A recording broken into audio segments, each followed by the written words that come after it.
Maraming salamat sa inyong pakikinig. Nararapat lamang na pinag-usapan natin ang lahat ng ito. Ito po hindi tungkol sa mga kandidato, kundi tungkol sa inyo. Hindi po kung anong gusto namin, hindi kung anong mahalaga sa inyo.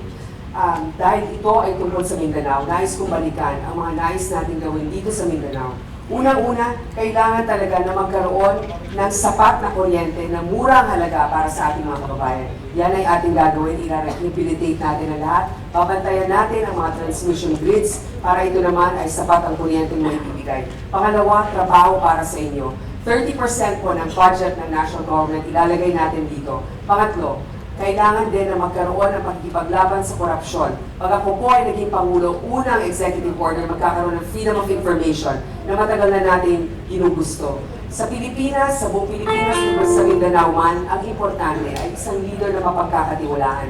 Oo nga, bago na ako. Pero hindi na rin bago ang ating mga problema. At marami nang matagal dyan, pero paulit-ulit pa rin ang kanilang mga lumang solusyon. Salamat po. Salamat po.